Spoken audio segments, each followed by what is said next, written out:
সকলেই জানেন যে আমরা গতকাল রাত্রি 11:30টার সময় ঢাকার বছিলা এলাকা থেকে কুখ্যাত সন্ত্রাসী মতিন সরকারকে গ্রেপ্তার করতে সক্ষম হয়েছি। তাহার বিরুদ্ধে মোট 18টি মামলা রুজু হয়েছে। বৈষম্য বিরোধী মামলা হয়েছে 10টি, এছাড়াও তার বিরুদ্ধে হত্যা মামলা সহ অন্যান্য মামলা রয়েছে 8টি।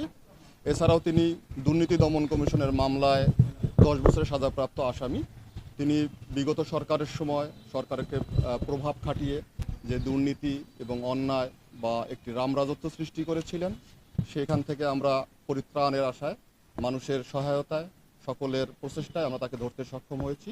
তাকে আমরা বিজ্ঞ কোর্টে হাজির করার চেষ্টা করছি, হাজির করাবো এবং তাকে বিচারের আওতায় নিয়ে আসতে পেরে আমরা পুলিশ বাহিনী আমরা গর্বিত।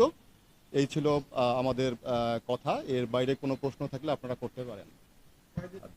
আমরা 7 দিনের রিমান্ড প্রেয়ার তার কাছ থেকে বিজ্ঞ আদালতের কাছ থেকে আবেদন করব। না, আমরা প্রাথমিকভাবে তার কাছ থেকে কোনো প্রকার অবৈধ অস্ত্র উদ্ধার করতে পারিনি। আমরা রিমান্ডে এনে অভিযান পরিচালনা করে তার কাছ থেকে যদি অস্ত্র উদ্ধার করা সম্ভব হয় আমরা সে প্রচেষ্টা অব্যাহত রাখবো। দীর্ঘদিন যাবৎ চেষ্টা করছিলাম, তিনি আত্মগোপনে ছিলেন। আমরা দীর্ঘদিনের প্রচেষ্টায় ডিবি টিম কর্তৃক এবং অন্যান্য টিমের সহায়তায় আমরা তাকে ধরতে সক্ষম হয়েছি। ধন্যবাদ। আপনারা জানেন যে মতিন কাউন্সিলর ওরফে মতিন সরকার বগুড়া শহরের একজন আলোচিত সন্ত্রাসী ছিলেন।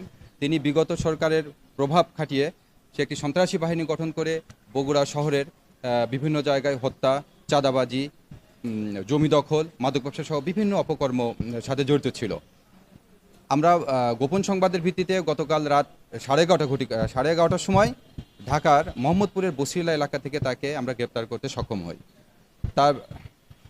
তার বিরুদ্ধে প্রায় 18টি মামলা বিজ্ঞ আদালতে বিচারাধীন এবং তদন্তাধীন আছে।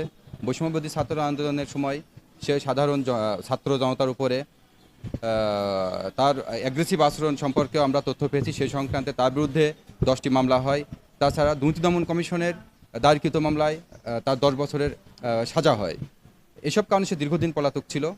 পরবর্তীতে আমরা আমাদের বগুড়া জেলার মাননীয় পুলিশ সুপার জনাব জেনারেল মুসা মহোদয়ের দিক নির্দেশনায় তাকে আমরা ঢাকার বছিলা এলাকা থেকে গ্রেপ্তার করতে সক্ষম হয়েছি। ধন্যবাদ। হ্যাঁ, আমরা দীর্ঘদিন থেকে তাকে গ্রেপ্তারের চেষ্টা করছি। আমরা মাঝে বেশ কয়েকটি আমরা অভিযান পরিচালনা করেছি।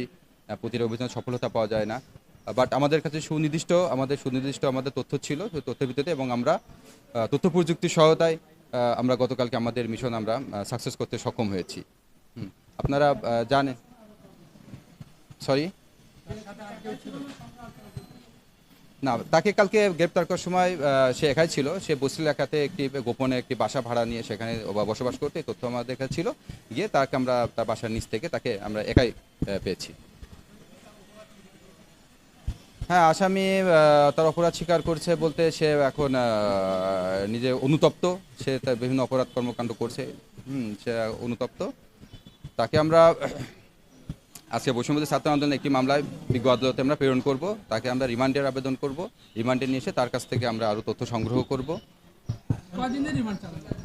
আমরা তাকে 7 দিনের রিমান্ডের জন্য আবেদন করব। বিজ্ঞ আদালত আমাদেরকে যে কয়দিনের রিমান্ড মঞ্জুর করে। আপনারা জেনে খুশি হবেন যে বগুড়া জেলার আইনশৃঙ্খলা রক্ষার্থে বগুড়া জেলা পুলিশ সর্বাত্মক চেষ্টা করে যাচ্ছেন এবং আমরা বগুড়া জেলা পুলিশ, সাথে র্যাব, সাথে আর্মি সবার সম্মিলিত প্রচেষ্টায় বগুড়া জেলার আইনশৃঙ্খলা স্বাভাবিক রাখতে আমরা বদ্ধপরিকর। ধন্যবাদ।